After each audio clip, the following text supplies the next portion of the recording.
175 есеп қайталау есептері болып табылады. Ручка алайын. Бірінші есептен бастайық. Теңдеуді толық квадратын бөлу арқылы шешіңдер делінген. Берілген жазайық.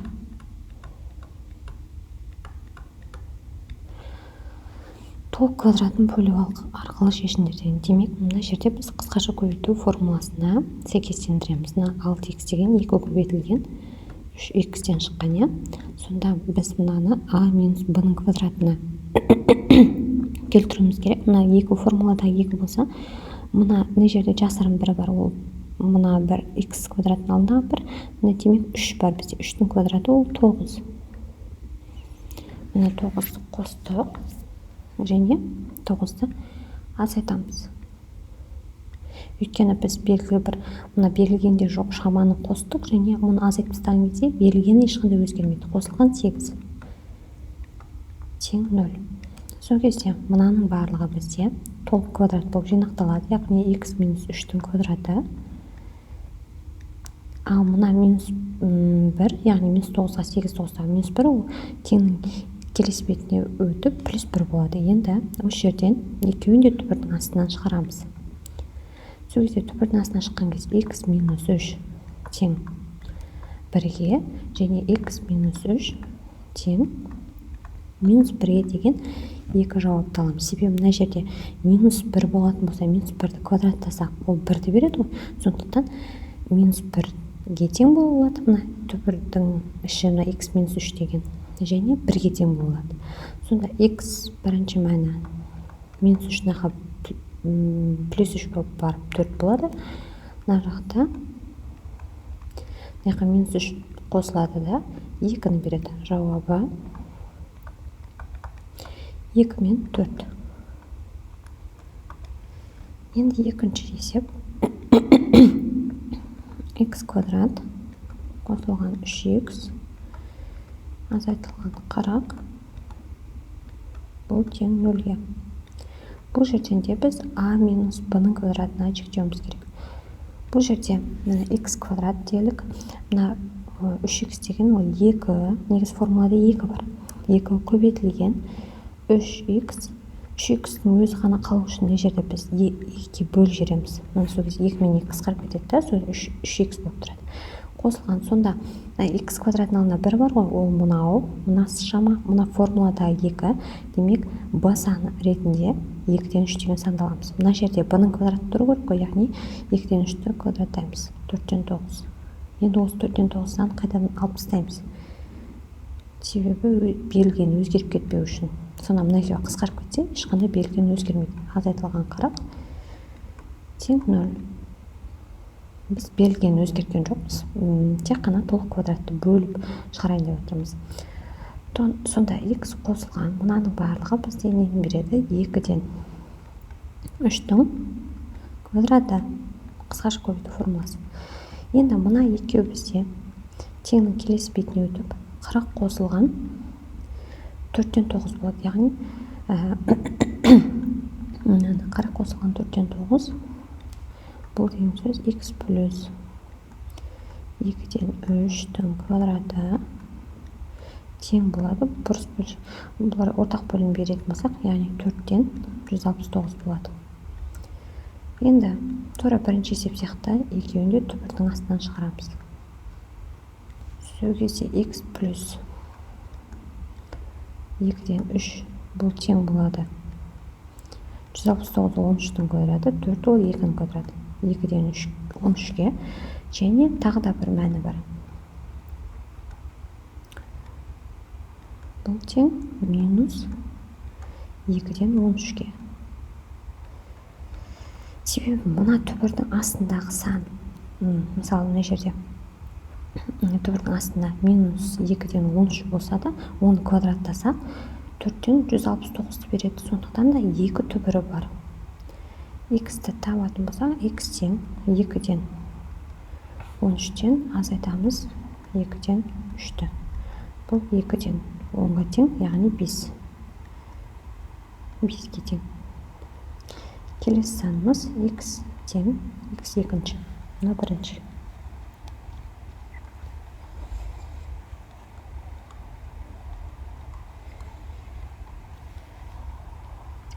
ортақ бөлім 2. Минус 13-тен 3-ті азайтамыз. Минус 16. Сонда ол минус 8 береді. Сонда бізде 2 жауабы болады екен.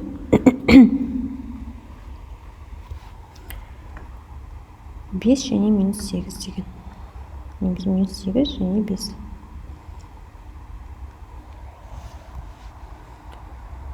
Енді келесі есеп шығарамыз.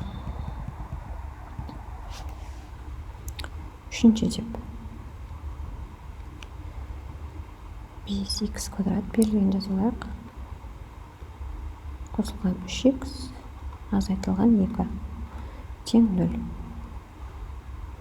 Мына 5х квадрат қақтан шықты, ол түбірасы 5-ті, түбірасы 5х квадраттағаннан шығып тұр. Мына жерде х квадраттағаннан шығып тұрғандықтан оған тиіскен жоқпыз. Қосылған формулада 2-ні жазамын, 2-ні жаздым. Және мына жердегі түбірасты 5х-ті жазам. Және бізде мына 3 тұр, көбейтілген 3.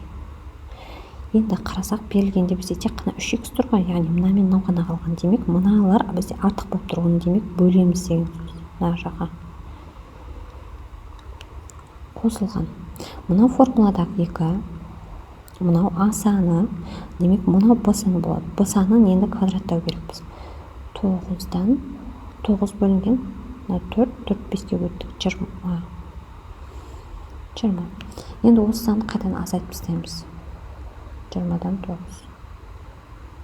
Азайтылған мына 2-ні жазамыз. Бұл тең 0-ге. Сонда бізде мынаның барлығы, мына үшеуі, түбірасты 5х қосылған. Мына сан бізде б сан деп мынаны атадық қой жаңа. 3 бөлінген 2 түбірасына 5 тің квадраты тең. Енді мынау ары бетке қосылады. 2-ге 20-дан 9-ды қосамыз. Сонда 2 бүтін 20-дан 9 ол бұрыс бөлшекке айналған кезде 20-дан 49 болады. Енді екі жақ бөлігінде түбірдің астынан шығарайық. Теңдіктің екі жағында. Түбірасы 5х қосылған 2-ден түбірасы 5 3 тең.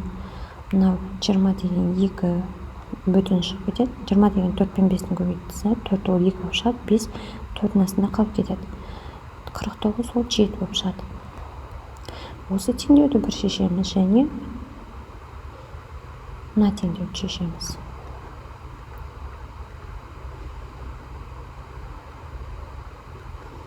Яғни осы санның тағы да минусына теңестіреміз. Сонда түбірасты 5х бұл тең. Мына санымыз келесі бетке азайту өтеді.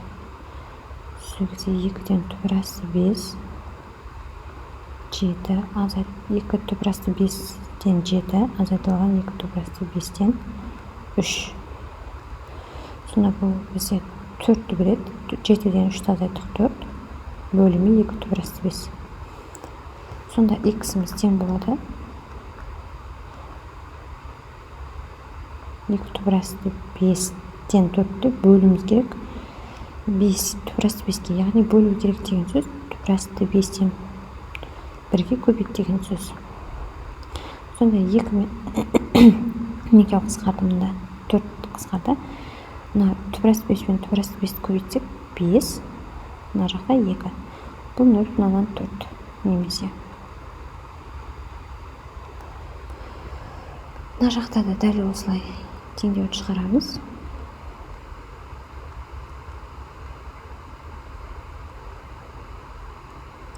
Осыдан азайту керекпіз. Азайтамыз 3 бөлінген 2 түбірасты 5.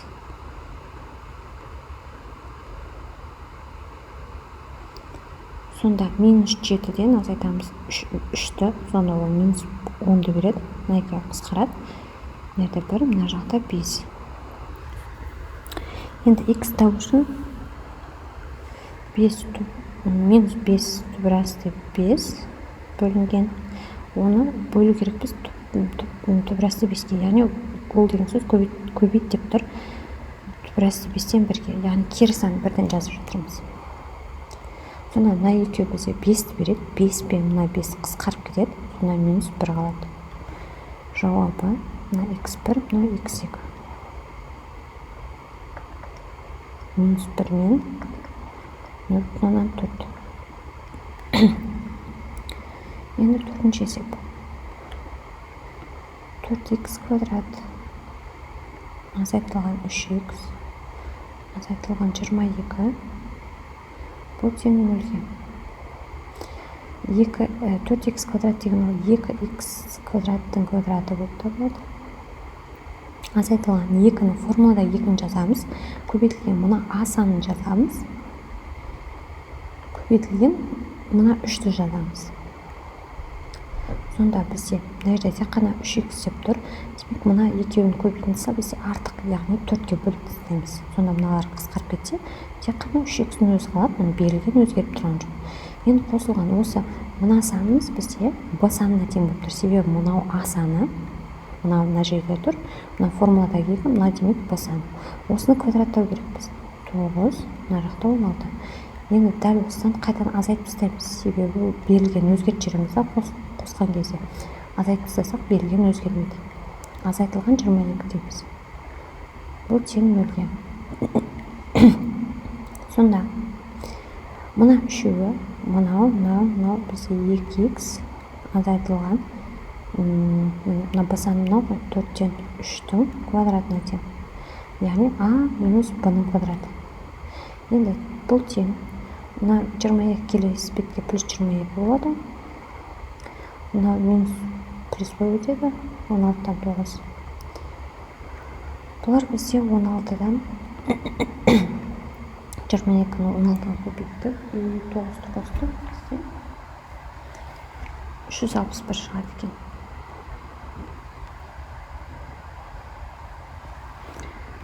Енді екі жақ бөлігінде түбірдің астынан шығарып жібереміз. Сонда 2x азайтылған 4-тен 3 бұл тең 16-ның түбірдің астынан шығарсақ 4, 361 ол 19-ның квадраты. Осы теңдеуді бір шешеміз және минусына теңестіріп екінші бір теңдеуді шешеміз. Сонда мынерден бүйтіп бөліп қойып қараларын 2x тең 4-тен 19 қосылған 4-тен 3 2x тең 4-тен 22-ге. Сонда x тең 4-тен 22-ні бөлу керекпіз 2-ге, яғни бөл деген сөз 2-ден 1-ге көбейт деп тұр.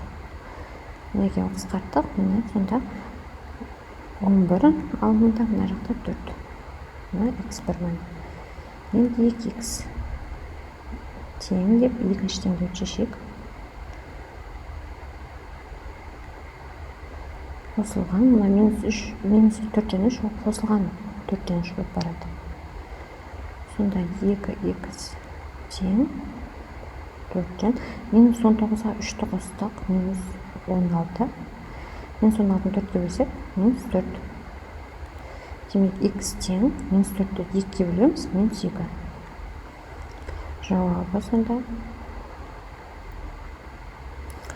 минус 2 бен 4-тен 11. Енді 5-ші, 6-ші есептер бізде мына беттерге сенген. Бұлағы сидрамайтын сияқтымыз.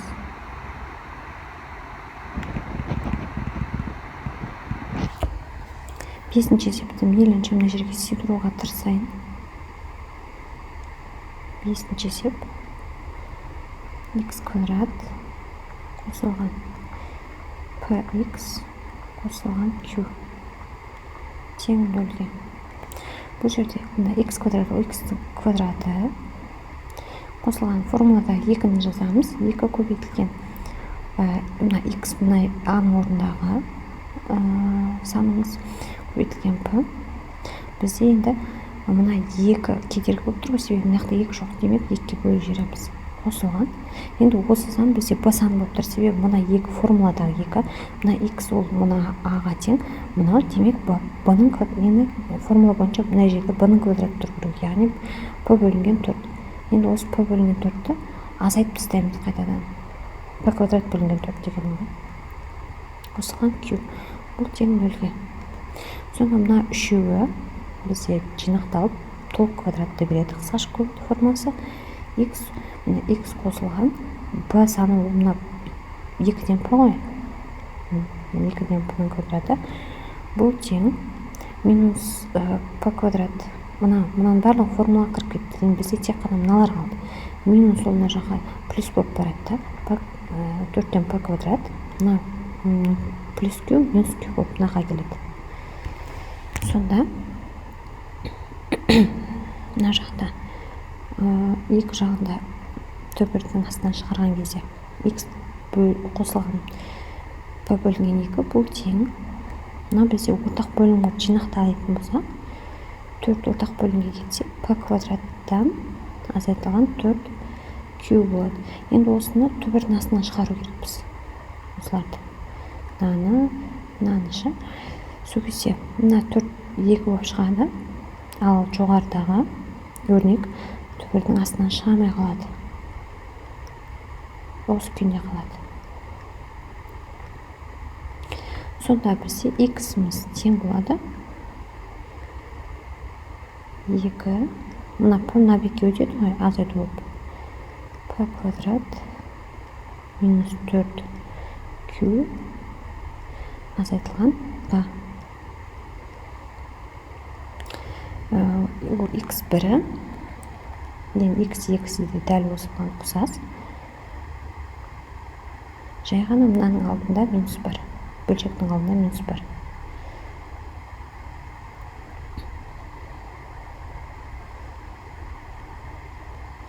Сонда x2-міз бізде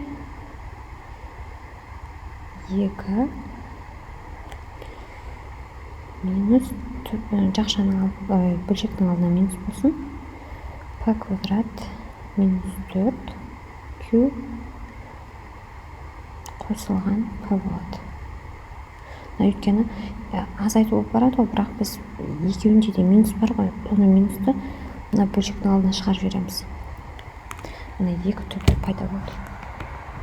Енді бізге 6-шысын мына бетке сыйдырайық. 7-ші мына басқа түспен жазып, себебі орын қалмапты бізде. 6-шысы ax квадрат берілген қосылған bx қосылған есе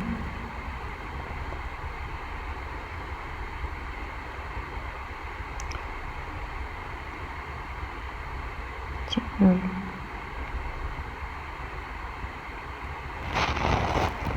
Енді осы жерден ax квадрат деген нені квадраттан да шығып тұр. Түбірасты бізде ручка қатып жатыр енді. Түбірасты a-ның түбірасты ax квадраттағынан шығып тұр.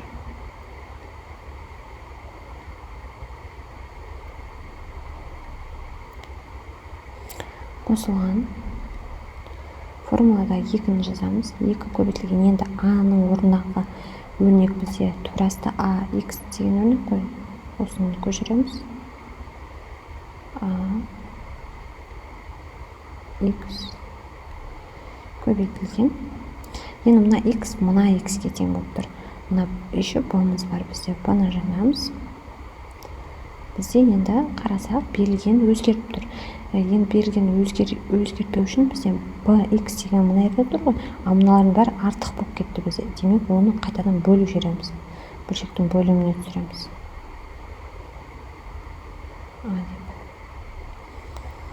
Енді осы санымыз бізде қысқаша көбейту формуласында a қосылған b-ның ішін a қосылған b деген не бар ғой, өрнек бар, сол b өрнегіне тең болып тұр да мынаның барлығы. Енді осыны квадраттауымыз керек. Өйткені үшінші қосылғыш ол b-ның квадраты болады. Яғни b деп тұрған сан бізде b өрнегі болып мынау болып тұр. 2-ні квадраттаймын 4, турастаның квадраттаймын a. Енді осыны қайтадан азайтып тастауым керек. Себебі берілген өзгеріп кетеді. Мысалы, мына жерде көбейткен кезде біз бөліп берілген өзгерткен жоқпыз. Ал мына қоссақ, онда азайтып тастауымыз керек. Қарама-қарсы операция жасаймыз.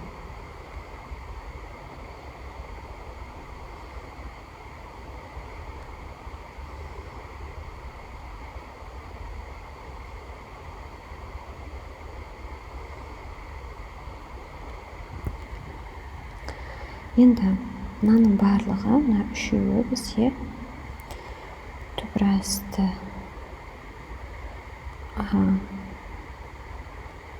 x қосылған. Басаны бізде мынау ғой, бұның орындағы екінші өрнек. 2-ден 2 топырасты a-дан b.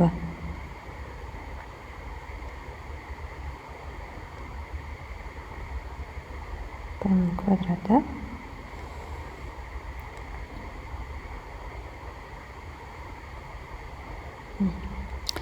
квадраты бұл тең дейді. Енді мынаның барлығы бізде формула болып жинақталды, мынаған жинақталды. Енді мыналарды теңдіктің келесі бетіне қарама-қарсыдан бөлініп өткіземіз. Мына минус еді, плюс өткізіп отырмыз. b квадрат бөлінген 4a.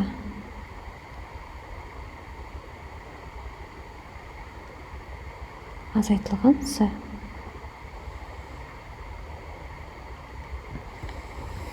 Сонда ортақ бөлім бере салайық бірден. Ортақ бөлім 4a ғой бізде. Орынды үнемдеу үшін жазып жатырмын. Негізі астынан жазу керек. Мына 4a-дан беріледі. Сол кезде b квадрат минус 4a болады. Ал ол дискриминант қой бізде. Дискриминант береді. b квадрат минус 4a. d деп жаза салайық. Енді екі жағында түбірдің астына шығарамыз. Теңдіктің екі жағында. Мынаны да шығарамыз. Сонда бізде мынандай екі теңдеу пайда болады. ax топырас ax қосылған 2-ден топырасты a, 2 топырасты a-дан b тең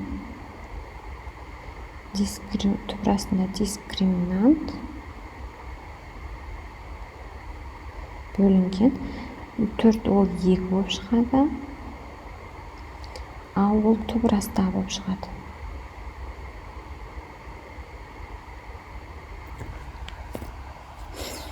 Сонда бізде x-міз тең болады екен. Мына бөлшектен мына бөлшекті азайтамыз. Сондай 2 топырасты a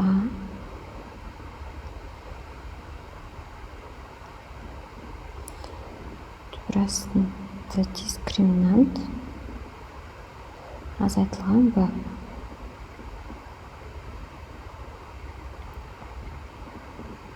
Бөлеміз мына топырастаға. Яғни бөлу деген сөз мына топырастаны a-дан 1-ге көбейт деген сөз.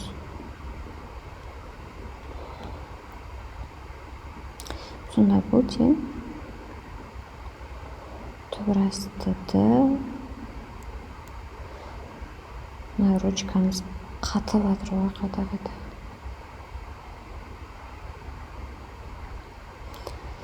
Мына 2 a-ға тең. Бізде 2 топыр шығады. Мен оны мына жерге жазайын десем, екіншісі уже сыймайды екен. Сондықтан да екінші түбірі тура мынаның алды минус болады ғой. Екеуін бірге біріктіріп жаза саламыз. Сол кезде бізде x1, x2 пайда болады, иә? x1, x2. Сонда b-ның алды плюс минус. бұның алды минус болып тұр, турасы d-ның алды плюс минус болады екен.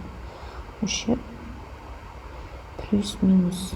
Өйткені мынаның алдына екінші теңдеуінде мынаның алды минус болады ғой. Сонда плюс минус.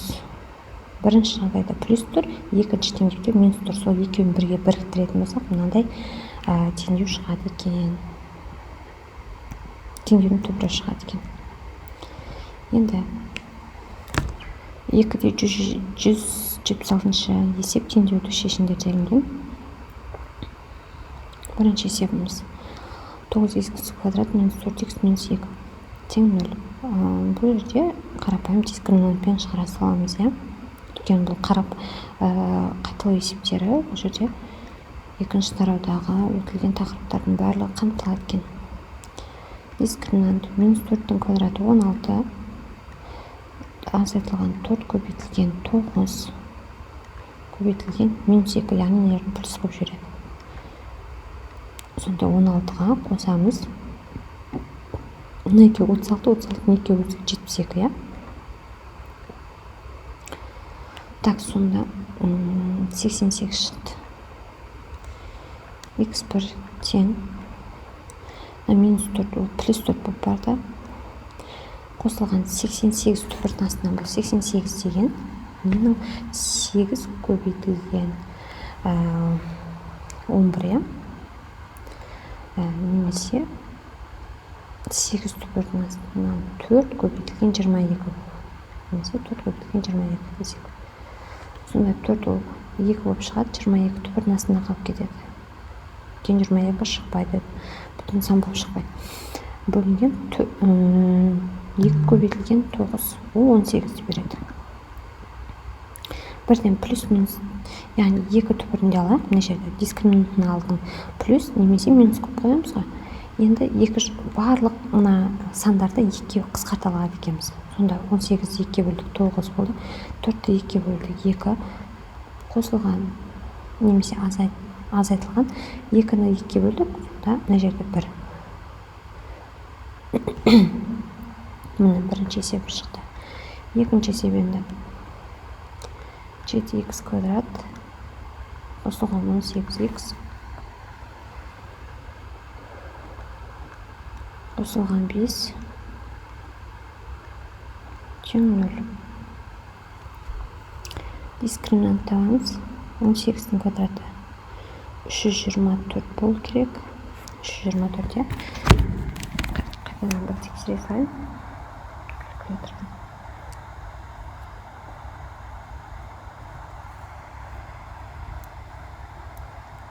324 дұрыс. Азайтылған 4 көбейтілген 7 көбейтілген 5. Сонда 324-тен азайтамыз. 2 20, 27-ге көбейтсек 140-ды азайтамыз. 4, 8, 184 екен, иә. Енді 184 түбірдің астынан шықпайтын сан ғой бізде. 4 көбейтілген 46, ал 46 деген 23 көбейтілген 2, иә. Сонда бізде x1 тең x1 x2 дейік. Мына плюс 18 минус 18 болып барады. Яғни мына x-ның алдындағы сан ол сан қосылған және азайтылған түбір астында. Мына жерде 4 қана түбірдің астынан шығады, ол 2 болып шығады. Ал мына 46 өкінішке орай 23 көбейтілген 2 ғой. Екеуі де түбірдің астынан шықпайды, демек 46 болып тұра берсін түбірдің астында. 2-ні көбейтеміз 7-ге, ол 14 болады. Енді осы жерден барлығын 2-ге бөліп жүреміз. 14-ті 2-ге бөлдік 7 болды. Минус 18 бөлдік 2-ге, минус 9 болды. Қосылған, азайтылған 2-ні 2-ге бөлдік. Мына жерде жасырын 1 тұрып, это 46. Енді үшінші есеп. X квадрат минус 3 түбір асты 2x қосылған 4 тең 0. Дискриминант. Мынаны квадраттаймыз. 3-ті квадраттасақ 9, 9-ті плюс 2 квадраттаған кезде 2 болады ол. Азайтылған 4 көбейтілген 1 көбейтілген 4. Яғни 18-ні 16-ны азайтамыз 2. x1 екінші түбірлер ол тең. Бізде b саны минус еді, мына жаққа плюс болып барады, бірақ формулада өткен өзінде минус бар. Ал мына түбір плюс минус тең, мына түбірдің астынан түбірас 2 болып тұрады. Бөлінген 2. 2 көбейтілген, мына x квадраттың алдындағы a саны ол 1-ге тең болып тұр, демек 2 бола салады. Мына жерде 3 түбірас 2-ге 1 түбірас 2-ні қосатын болсақ, 4 түбірас 2. 4 түбірас 2-ні 2-ге бөлдік, 2 түбірас 2 болады. Екіншісі азайтатын болсақ, 2 түбірас 2 болады. 3-тен 1 азайтса 2 түбірас 2, 2 мен 2 қысқарып, түбірас 2 болады. Сонда мына x біріншімен 2 түбірас 2, x екіншімен түбірас 2. Енді келесі 4-ші есеп.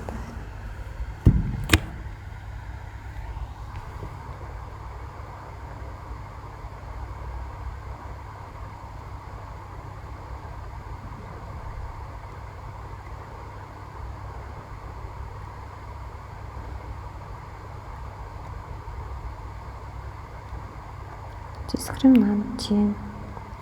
Мына b санын квадраттаймыз. 2-ні квадраттасақ 4. А мына қысқаша көбейту формуласы бойынша 1-дің квадраты 1 қосылған. Формулада a плюс b-ның квадраттасақ 2 көбейтілген 1 көбейтілген түбірас 8 болады. Сосын қосамыз. Түбірас 8-ның квадраты 8 болады. Азайту 4 көбейтілген мына x квадраттың алдында 1 бар, және с-ға көбейтсек, с ол 8 түбірас 2. Сонда бізде мына екеуі 9 бұл, 9-ды 4-ге бөлдік 36. Мына жерде 4-ті 2-ге көбейтем. Азайтта қосылған 8 түбірасты 8. Азайтылған 32 түбірасты 2. Енді 8 деген сөз түбірасты 8 ол 4 көбейтілген 2 ғой. 4 түбірдің астынан 2 болып шығады. 2 түбірасына шығамайды, 2 түбірас 2 болады. Сонда мынау бізде мынаған тең. Енді қарасақ, мына нәрсе 8-ді 2-ге көбейтеміз 16. 16-дан 32-ні азайта аламыз. Сонда 36, 16-дан 32-ні азайтсақ 16 болады, минус 16, минус 16 түбірас 2 болды. Енді x1 ол тең минус 2 1 плюс түбірас 8. 1 плюс түбірас 8 дегенді бірден 2 түбірас 2 деп жаза берейік. Қосылған. Мына жердегі өрнектен ортақ бөлім тауып алайықшы. Ол бізде 4 болады ғой. Ортақ бөлім 4. Сонда ол 9 минус 4 түбірасты 2 деген сөз.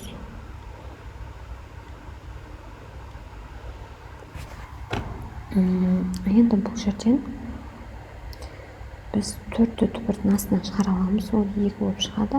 Ал енді мына өрнек бізде түбірдің астынан шығамы 9 минус 4 түбірасты 2 деген.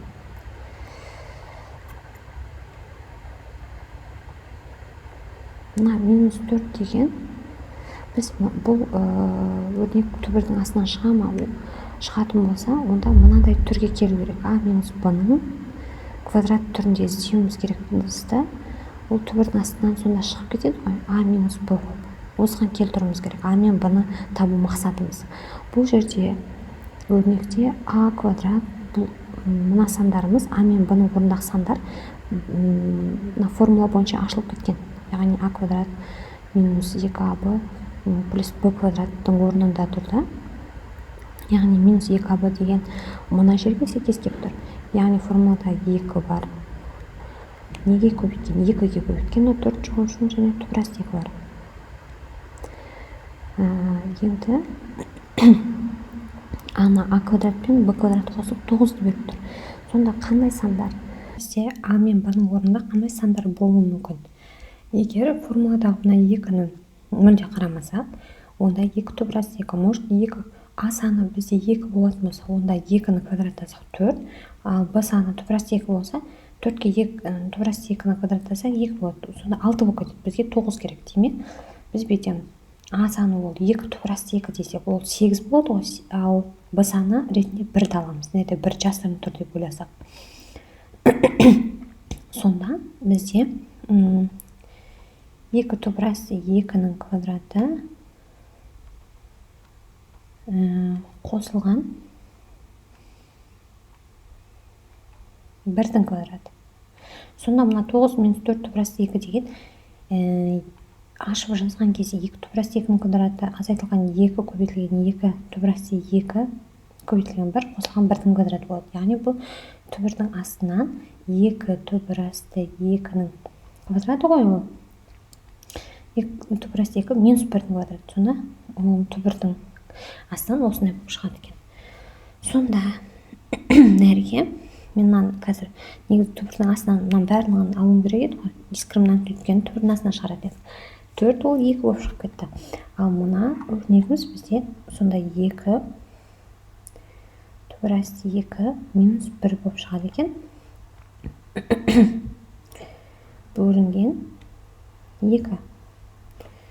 Сонда бізде мына жақшаны ашамыз. Минус 2. Нерде 2-ні минус 1-ге көбейтеміз. Минус 1. Ой, минус 2. Сонда минус 2 азайтылған 2. Ол минус 4-ті береді. Нерде 2 минус 4 топырас 2. Мына жақта плюс 4 топырас 2. Сонда мына екеуі қысқарып кетеді. Сонда минус 4 болады екен. Бөлінген 2. Бұл тең минус 2-ге. Бірінші мәні. Енді екінші мәні. Мынаны жазамыз.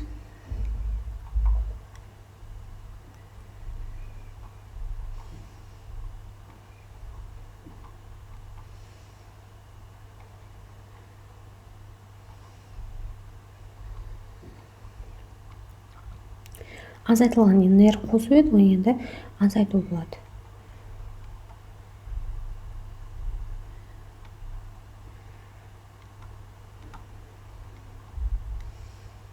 Бөлінген 2. Бұл тең енді минус 2-ні 1-ге көбейттік. Минус 2 болды. Минус 2-ні минус 1-ге көбейтсек, плюс 2 болады. Сонда минус 2 мен плюс 2 қысқарып кетті деп ойлайық. Енді минус 2-ні 2 топырас 2-ге көбейтсек, минус 4 топырас 2. Мына жерде де минус 4 топырас 2. Сонда минус 8 топырас 2 болады.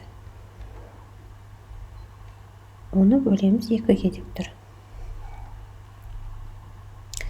Сонда ол бізде тең болады минус 4 топырас 2-ге.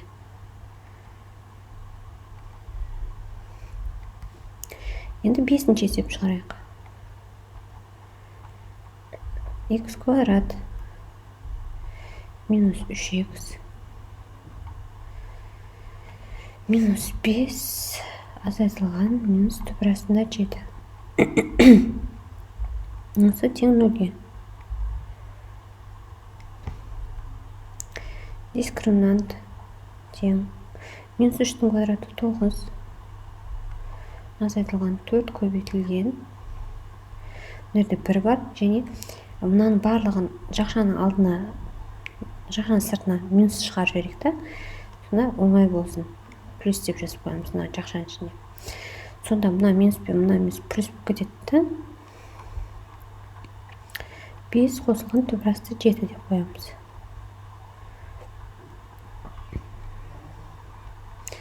Сонда бұл 4-ті 5-ке көбейттік 20 болды. 20-ғына 9-ды қостық 29 қосылған 4 топырасты 7. Бұл санымызды да қазір түбірдің астынан шығару керек. Сол себепті енді бұл санды түбірдің астындағы а плюс б-ның квадраты ретінде іздейміз. Сонда мына 4 топырасты 7 деген ол 2. Формуладағы 2, мына плюс болып өзгереді. 2 көбейтілген 2 түбірасты 7 болып тұр. Енді 29 ол қақтан шығып тұр. Ал а квадрат пен б квадраттың қосындысына тең. Сонда мына формуладағы 2-ге қарамаймыз. Мына екі санның қайсысы а болады? Мынаны а деп ойласақ 4, мынаны квадраттасақ 7 болады. 4-ке 7 қосып 11 болып кетеді. Бізге 29 керек. Демек, мынаның барлығын а деп ойласақ жау. И көбейтілген 1 деп ойласақ.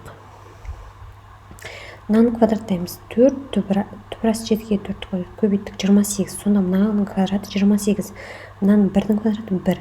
Сонда 28-ге 1-ді қостым, 29 шығып тұр. Демек, мынау сан 2 түбірасты 7 қосылған 2 түбірасты 7-ның квадраты қосылған 2 көбейтілген 2 түбірасты 7 көбейтілген 1 қосылған 1-дің квадратын беретін сан. Олардың барлығы қысқаша көбейту формуласы бойынша жақшаның ішінде 2 түбірасты 7 қосылған 1-дің квадраты болып жинақталады. Енді сонда x1 тең минус 3 еді, бұл мына жерде b саны плюс 3 саны болып жазылады. 3 қосылған, мынаны түбірдің астынан шығарамыз. Түбірдің астынан шығарған кезде мына жақшаның сыртына 2 кетіп қалады, түбір ішіндегісін ғана жазады екенбіз. 2 түбірасты 7 қосылған 1 бөлінген 2 деп. Сонда бұл тең болады. 1-ге 3-ті қосты ол 4 болды ғой. Сонда 4 қосылған 2 түбірасты 7 болса, бөлінген мына x бар. Енді барлық жағын, мына барлық сандарды 2-ге бөліп жіберсек болады. Яғни қысқартамыз. Сонда 4-ті 2-ге бөлдік 2. Бөлшектің бөлімі 1 болғандықтан тек алымындағы санды ғана жазамыз. Өйткені 2-ні 2-ге бөлген кезде бөлшектің бөлімі 1 болып кетеді. Мына 4-ті 2-ге бөлдік 2 болды, қосылған 2-ні 2-ге бөлдік, сонда тек қана түбірасты 7 қалады. Енді x2 мәні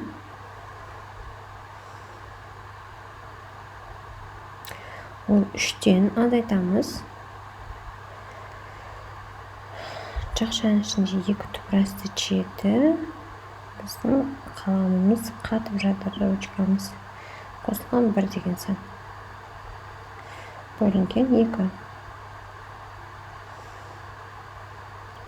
Сонда бұл 2 ден 3-тен азайтамын. 2 түбірасты 7 минус 1 дейді. Сонда минус 3-тен 1-ді азайтып жерсем 2 болады. Саннан санды азайтам, ал мына иррационал сан сол күйінде жазылады. Ол жақшаның алдында минус бар, сондықтан минус 2 түбірасты 7 деген сан. Енді бұл сандардың барлығын 2-ге бөліп жібере аламыз. Бөлшектің бөлімінде 1 болғандықтан тек алымын 2-ге бөлем. Соны сол санды ғана көшіре салам. 2-ні 2-ге бөлдім 1. Мына жерде 2 түбірасты 7-ні 2-ге бөлдім, тек қана түбірасты 7-ні өзі қалды. Осындай 2 түбірді алады екенбіз. Енді 6-шы есеп. 6-шы есеп мына жаққа жасайық. X квадрат минус 13x қосылған 4 тең 0. Дискриминант минус 13-дің квадраты 169. Азайтылған 4 көбейтілген x квадраттың алды 1 және көбейтілген 4. Сонда 169-дан азайтамыз 16-ны.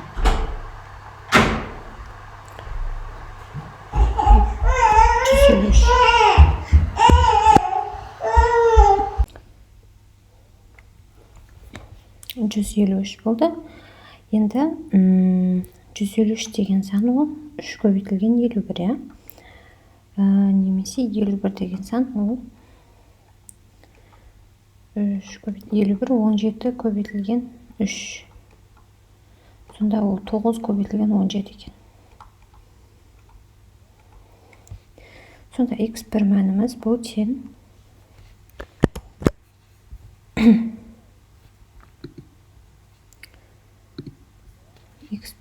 тең 13 азайтылған 1-дің астында 9 ол 3 болып шығып кетеді де, ал 17 ол 1-дің астында қалады. Бөлінген 2. Плюс минус дей салайық мына жерде. Бәрібір ештеңе қысқармайды екен. Сонымен жауабы шықты.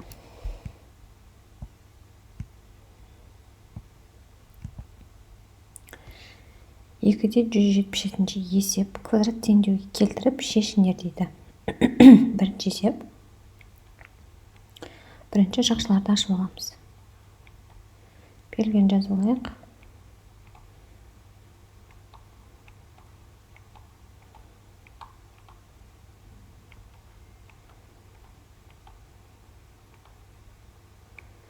Үш x'ті x'ке көбейтемін. 3x квадрат. 3x'ті минус 3-ке көбейтемін. Минус 9x. Енді минус 2-ні x'ке көбейтемін. Минус 2x. Минус 2-ні минус 3-ке көбейтемін. Плюс 6. Азайтылған. Плюс 20 наға азайтылған 20 болып шығады. Келеді. Тең 0-ге. Енді ұқсас мүшелерді біріктіріп алайық. 3x квадрат минус 9 минус 2 ол минус 11x-ті береді. 6-дан 20-ны азайтты минус 14. Тең 0. Дискриминант минус 11-дің квадрат 121. Азайтылған 4 көбейтілген 3 көбейтілген минус 14, яғни плюс 14 плюс болып кетеді. 121 қосылған 12-ні 14-ке көбейтейік. 48 2 1 168 екен.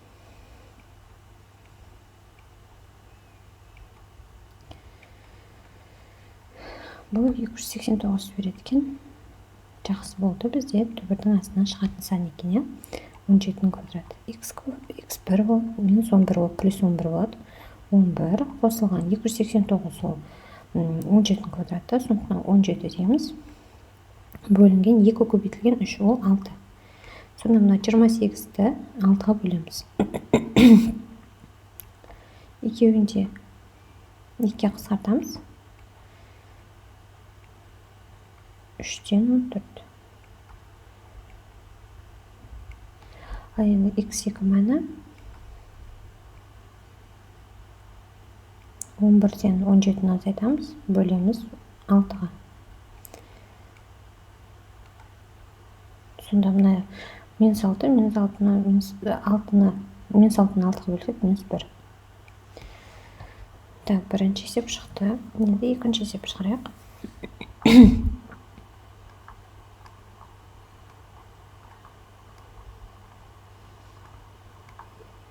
Белгіні көшіріп алайық алдымен.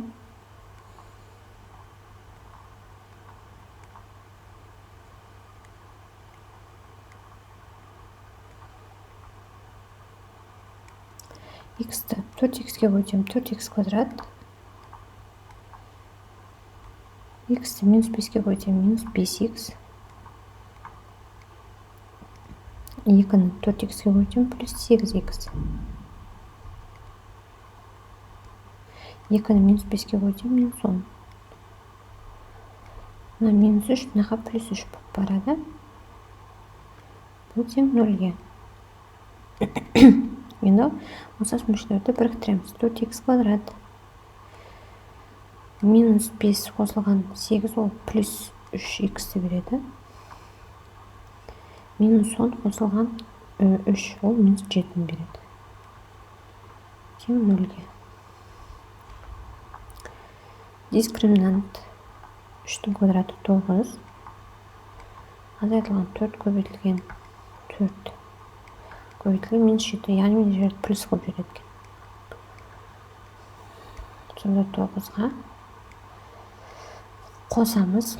16-ны 7-ге көбейтсек, 6-ны 7-ге көбейттік 2, 4 ойда 1-ді 7-ге көбейттік 7, 4-ті қостық 112 болды. Сонда бұл 121-ді береді. Бұл да бізде түбірден шығатын сан 11-дің квадраты. Мына плюс бұл саны бізде 3 қой, мына жерге минус болу керек, яғни минус 3 дейміз. Минус 3 қосылған 121 11-дің квадраты 11 дейміз. Бөлінген 2 көбейтілген 4 ол 8-ді береді. Сонда мына екеуі бізде 8 8-ге бөлдік 1. Ал екінші мәні, екінші түбірі минус 3 азайтылған 11 бөлінген 8. Сонда минус 14 бөлінген 8, екеуінде 2-ге бөлеміз. 2-ге қысқартамыз. Минус 4-тен 7.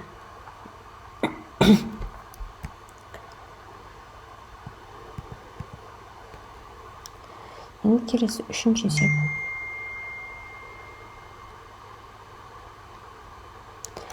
Бізде мына жағы ортақ бөлім. 5 пен 6-ға бірден ортақ бөлім бере салайын. 30-дан берілсе, мына жағы 6-дан тиеді, ал мына бөлшекке 5-тен тиеді. Ал мына бөлшекке 10-нан тиеді. Яғни 5, 6, 3-ке 30 ортақ бөлім берді. 30 болды ортақ бөліміміз. Сонда 6 көбейтілген x минус 1-дің квадратына азайтылған 5 көбейтілген жақшаның ішіне, мына алымын жақшаның ішіне жазу керек. Міндетті түрде x плюс 4.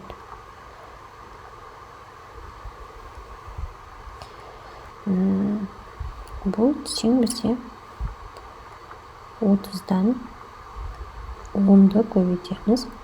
Жақшаның ішінде 2x минус 2.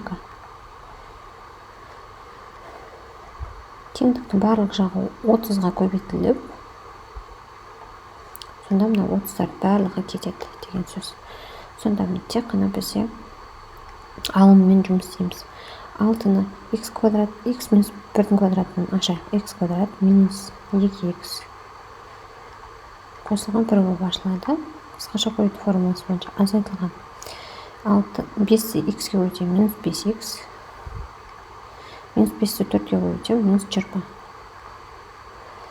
Бұл тең 20-ны 2x-ге, 10-ды 2x-ге өтем 20x, 10-ды минус 2-ге өтем минус 20. Енді ана жерде жақшаны ашайын. 6x квадрат минус 12x плюс 6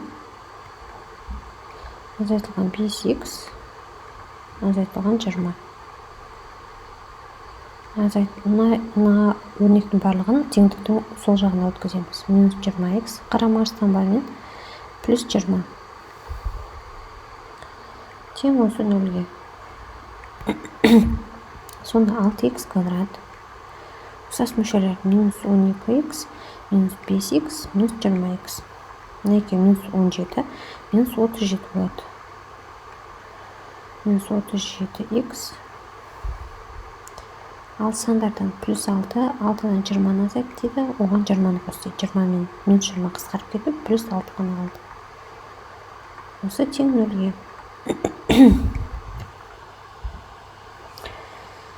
Енді біз Вет теоремасына келетін осы қысқа квадрат теңдеулерді шығаруды тағы бір тәсіл бар. Сол тәсілмен көрсетейін мен сіздерге. Бұл жерде мына аны, яғни а санын біз мына с санына көбейтіп жібереміз. Сонда 36 болады. Сөйтеміз да осы теңдеуді Вет теоремасымен шешеміз. Қосқан кезде 37 болатын, ал көбейтсек 36 болатын сан. Ол 1 мен 36 деген сан, е? Енді бастапқыда біз 6-ны көбейтіп едік, сондықтан барлығын түбірді енді 6-ға бөлеміз. Сонда бір түбірі 6-дан 1, бір түбірі 6 болып шыға келеткен. Осындай да оңай жолы бар. Енді төртінші есепкен астында орын бар екен, жоқ екен, демек нақас сетуіміз керек. Төртінші есебін 2, 5, 2, 14-ке ортақ бөлім іздейік. бізде 70 болады, иә? ортақ бөлім 70. Мынаған 35-тен тисе, мынаған 5-тен тиеді. Мына 5-ке 14-тен тиеді. 14. Сонда біз бөлшектің бөлімін жоқ деп есептейік, себебі бөлімін бәрібір 70 деп жазамыз. Соңында мына 70-ке көбейтеміз деп, мына үшінші есеп сияқты бөліміндегі 70 саны жойылып кетеді. Сондықтан тек алыммен ғана жұмыс істей береміз. Қайта-қайта жаза бермей 14 көбейту керек біз x квадрат плюс 3x-ке.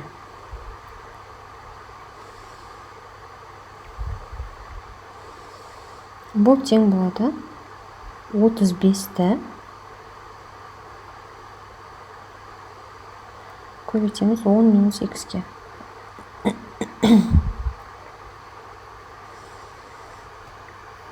Азайтылған 5-ті мына бөлшектің алымын міндетті түрде жақшамен жазуымыз керек. Өйткені таңбалар өзгеріп кетеді. Мына алымдар өзгеріп кетпес үшін біз міндетті түрде оларды жақшамен жазамыз. Кейбір оқушылардың қателіктері сол жақшаны қоймайды, сондықтан таңбалар өзгеріп кетеді. 14-ті x-ке өтеміз, 14x квадрат. Сөйтіп есеп шықпай қалады. Осыған 14-ті 3x-ке көбейтеміз, 42x. Так, мына жерде 35-ті 10-ға көбейтемін да, қарама-қарсы таңбамен мына бетке өткізе беремін. 350. 35-ті минус x-ке көбейтемін, минус 35 мына бетке плюс 35x болып өтеді. Nerede? Минус 15x квадрат, мына жаққа плюс 15x квадрат болып өтеді.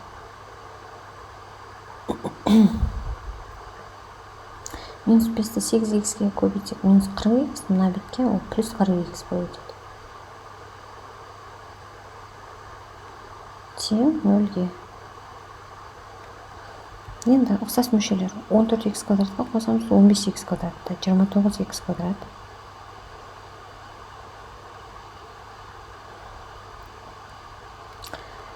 X-тен 42x қосылған 35x қосылған 40x. Мына екеуі бізде 77x, 77x қосылған 117x.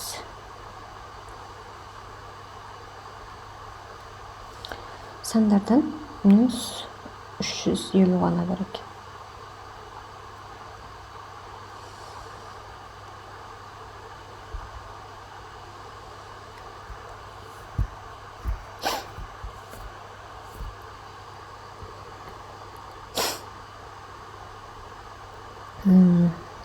Так, дұрыс барлығы.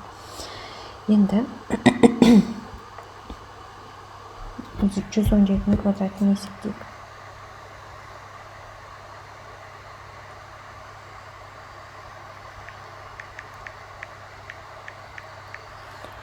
Он 3689. Азайтылған 4 көбейтілген 29. Көбейтілген 350. Яғни минус 350, мына жақ плюс деп жүреді. Соны бұл қаншаны береді екен? Қазір 4 көбейтеміз 29-ға, көбейтеміз 350-ге.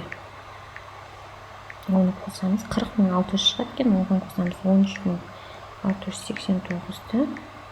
54.289 шығады екен, оны тоғыздың астынан шығарсақ 233-тің квадраты.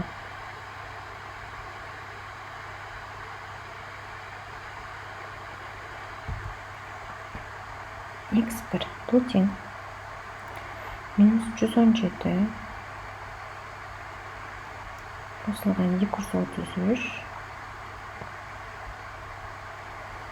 бөлінген 2 көбейтілген 29, ол 58 береді.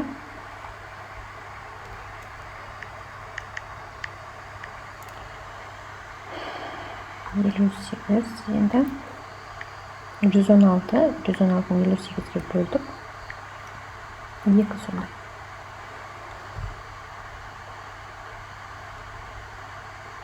x2 бөлген минус 117-ні тең.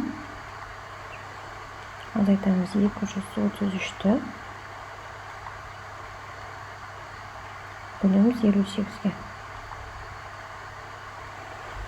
Сонда бұл минус 350, я? 350-ді 58-ге бөлсек,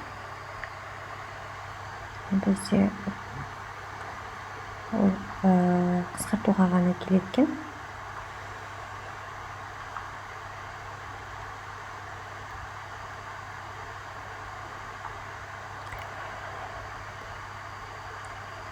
Екеуін екіге бөлеміз.